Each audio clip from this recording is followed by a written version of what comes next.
नमस्कार प्रिय साथियों, बहुत बहुत स्वागत है, बहुत बहुत अभिनंदन है आपका अपने YouTube चैनल अमृत ज्ञान में। प्रिय साथियों, आज हम बात करेंगे ज्योतिष के अद्भुत सूत्र जो अप्लाई होते हैं मेष लग्न और वृश्चिक लग्न पर। दोनों ही लग्नें मंगल के अधीन हैं, मंगल इनके अधिपति बनते हैं और लग्नेश बनते हैं। प्रिय साथियों, हमेशा ही अच्छा करते हैं और इन लग्न के जातकों को हमेशा आगे बढ़ाने का कार्य मंगल देव अवश्य करते हैं। परंतु कौन से वो ऐसे ग्रह हैं जो कि इस लग्न के दुश्मन कह लें या फिर कह लें कि उनकी दशाओं और अंतर्दशाओं में इन लग्न के जातकों को विशेष परेशानियों का सामना करना पड़ता है। तो आइए शीघ्र न करते हुए देख लेते हैं कि कौन से वे ग्रह बनते हैं। तो प्रिय साथियों, बात कर लेते हैं पहले बुध ग्रह की। बुध ग्रह जो बुद्धि और विवेक के अधिपति हैं, हमारी स्किन पर उनका ही कंट्रोल रहता है। हमारे शरीर की जो भी स्किन है और नर्वस सिस्टम है उसको बुधदेव ही कंट्रोल करते हैं। इन दोनों लग्नों में बुधदेव जो हैं वो अति मारक ग्रह होते हैं, क्योंकि मेष लग्न में तृतीय भाव के स्वामी और 6th हाउस के स्वामी होते हैं, और वृश्चिक लग्न में ये 11th हाउस के स्वामी और 8th हाउस के स्वामी बनते हैं। आप जैसा कि आप जानते हैं कि जितने भाव मैंने इंगित किए हैं ये एक भी भाव अच्छे नहीं होते। क्यों? क्योंकि तृतीय भाव जो कि पराक्रम, छोटी मोटी यात्राओं का, भाई बहनों का ये घर होता है। तृतीय भाव छोटे मोटे कष्ट, क्योंकि अष्टम से अष्टम है तो रुकावटों का भी घर ये होता है। तो तीसरा भाव के स्वामी बनते हैं और छठवें भाव के स्वामी बनते हैं मेष लग्न में बुधदेव। तो जब भी इनकी दशा और अंतरदशा लगती है, ये जातक चाहे कितने भी शिखर पे क्यों ना हो, औंधे मुंह आकर के गिरता है। कहने का मतलब है कि बुधदेव की महादशा मेष लग्न के लिए कभी भी अच्छी जाने वाली नहीं है, अनटिल और अनलेस यहाँ पर वे विपरीत राजयोग की परिस्थिति को बना रहे हो।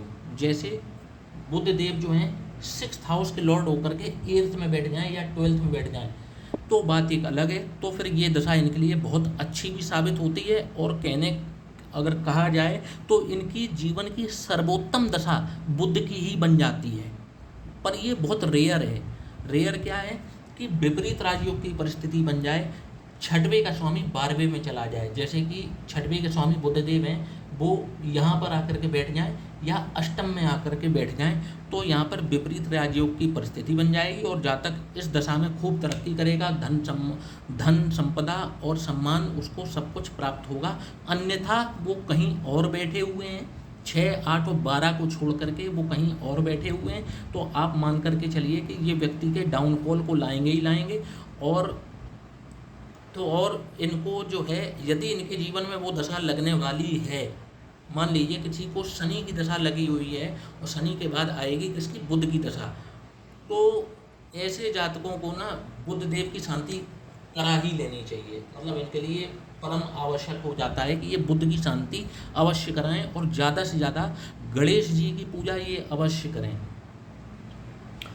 गणेश जी की पूजा और दुर्गा माता की पूजा ये अगर एक जातक करना शुरू कर देते हैं तो इनको बुध की महादशा में नेगेटिव इफेक्ट्स नहीं मिलेंगे और इनका बचाव होता रहेगा। हालांकि बहुत अच्छी दशा इनकी ये नहीं जाती है, फिर भी यदि ये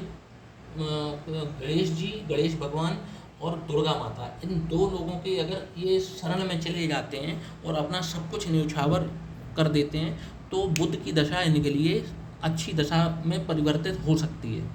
ठीक है, इसके बाद में, और यही सेम कंडीशन कैसी है वृश्चिक लग्न में भी, क्योंकि अष्टम के स्वामी होते हैं, जहाँ पर बैठेंगे वहीं मार कर देंगे।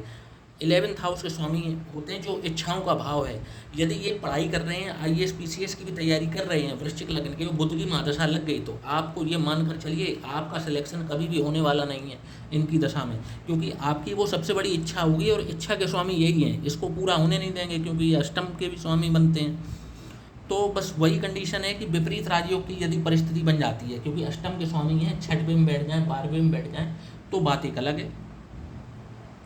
तो चीज़ें इनकी बन जाएंगी, अच्छी खासी बन जाएंगी। और अन्यथा कहीं और पर बैठे हुए हैं तो इनको मारक, क्योंकि वो मारक हैं, परम मारक हैं, इनको कभी भी आगे बढ़ने नहीं देते हैं, और इनके जीवन में रुकावटें डालना और इनको जीवन में धन से परेशान करना, रिश्तों से परेशान करना, ये सारी चीज़ें इनके साथ शुरू हो जाती हैं। स्वास्थ्य खराब रहना, ये सारी चीज़ें इनकी ज़िंदगी में शुरू हो जाती हैं। तो पहला हमने क्या देखा मेष लग्न और वृश्चिक लग्न में, कि बुध की महादशा कभी भी अच्छी जाती नहीं है। यदि महादशा लगने वाली है तो इनको बुध की, एक तो पहली बात शांति इनको बहुत आवश्यक हो जाती है कि ये बुध की शांति करा लें जल्द से जल्द। और जब तक शांति नहीं करा पा रहे हैं या किसी कारणवश कोई अगर दिक्कत है, तो ये दुर्गा जी का जो पूजा पाठ है और जो गणेश जी की पूजा अर्चना है, ये उसको शुरू करें। उनको हृदय से उनके शरण में जाएं तो उनको लाभ अवश्य प्राप्त होगा। अब बात कर लेते हैं अगले ग्रह की। तो अगले इनके जो मारक ग्रह बनते हैं वो बनते हैं शुक्र, क्योंकि सप्तमेश यहाँ पर शुक्र है। ये एक मारक भाव होता है सप्तम भाव। आप कहेंगे कि विवाह का घर है, लेकिन विवाह का घर तो है, लेकिन ये आपकी लग्न का मारक भी है। तो ये मारक स्थान के स्वामी बनते हैं एक तो शुक्र, और दूसरे ये भी एक मारक स्थान है द्वितीय भाव, तो इसलिए ये परम मारक ग्रह हो जाते हैं शुक्र। और वृश्चिक लग्न में भी ये सप्तम के स्वामी बनते हैं और बनते हैं ये द्वादश के स्वामी। तो देखा जाए तो यहाँ पर शुक्र भी जो होते हैं वो मारक ग्रह की भूमिका निभाते हैं। हालांकि अगर इनकी दशा चल रही है तो आपका विवाह होना, अगर आप विवाह के योग्य हैं तो आपका विवाह होने का संभावना भी काफ़ी बढ़ जाती है, कि शुक्र क्योंकि खुद सप्तमेश हैं परंतु ये मार्केश भी हैं। आपके स्वास्थ्य से संबंधित आपको परेशानियां, और जहां पर बैठेंगे उस भाव से संबंधित आपको परेशानियां ये देंगे ही देंगे, क्योंकि कोई भी मारक ग्रह उसका मूल स्वभाव ही होता है आपको कष्ट पहुंचाना। आप उससे ये उम्मीद नहीं कर सकते कि ये आपको कोई बहुत अच्छा रिजल्ट प्रदान कर देगा। कुछ परिस्थितियां बन जाती हैं, जैसे मैंने बुध की बताई थी कि विपरीत राजयोग की परिस्थिति बन जाए, 6 8 12 का स्वामी 6 8 12 में बैठ जाए तो विपरीत राजयोग बन जाता है, और विपरीत राजयोग बना करके वो राजयोग के समान ही फल देता है, तो दशा अच्छी चली जाती है। इसी प्रकार से मैं बताऊं तो शुक्र जैसे कि सप्तमेश होते हैं, और सप्तमेश होकर के यहीं विराजमान हो जाए, यहाँ विराजमान हो जाए, यहाँ विराजमान हो जाए, तो ये अच्छा परिणाम देते हैं। शादी के बाद जातक का भाग्योदय करा देते हैं। और यदि जातक जो है अपने जीवन साथी के साथ कोई जॉइंट वेंचर करना चाहे, कोई बिजनेस करना चाहे, तो उसको रातों रात जो है उसमें रॉकेट की तरह सफलता प्राप्त होती है। परंतु सबके में ऐसा संभव नहीं है, जिसके में है वो खुश हो जाएं, क्योंकि यहाँ पर शुक्रदेव जो हैं वो मालव राजयोग का निर्माण करेंगे यहाँ पर। और कोई भी जो ग्रह होता है वो अपने ही भाव का नाश नहीं करता, अपने भाव को नुकसान नहीं पहुँचाता, अपने भाव को बचाने का पूर्ण प्रयास करता है। तो क्योंकि ये बिजनेस का भी हाउस है, पार्टनरशिप का भी हाउस है, आपके जीवन साथी का भी हाउस है, आपको सुंदर जीवन साथी दिला देंगे, आपको बिजनेस में सफलताएँ दिला देंगे, पार्टनरशिप में सफलताएँ दिला देंगे, और जीवन साथी के द्वारा आपको जो है पार्टनरशिप यदि करते हैं तो उसमें आप खूब तरक्की करते हैं।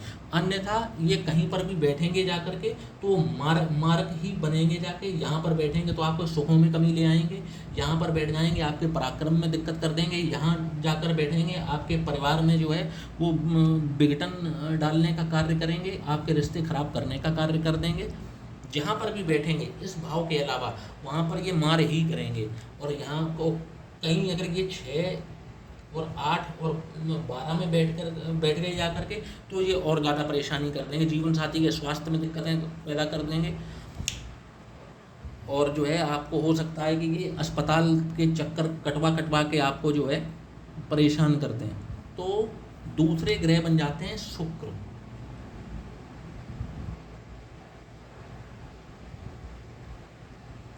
पहले बने थे बुध और दूसरे बन गए शुक्र। यदि इनकी महादशाएं आपके ऊपर लगने वाली हैं और आपकी लग्न मेष लग्न और वृश्चिक लग्न बनती है तो आप इनकी शांति नितांत ही करवा लें। इनकी शांति होना बहुत ज़रूरी है, क्योंकि अगर इनकी प्लेसमेंट अच्छी नहीं है तो क्या फ़ायदा आप पहले नुकसान उठाएं, फिर तजुर्बा लें, फिर आप वो काम करें। दूसरों के तजुर्बों से भी इंसान को सीख लेना चाहिए। तो जब पता है कि ये दोनों ग्रह मारक होते हैं तो इनकी शांति आप समय रहते अवश्य करा लें, ताकि इनके उत्तम लाभ आपको जीवन में अवश्य प्राप्त हों। तो आशा करता हूं कि आपको ये वीडियो पसंद आया होगा, तो चैनल को लाइक और सब्सक्राइब करना ना भूलिएगा। जय श्री कृष्ण।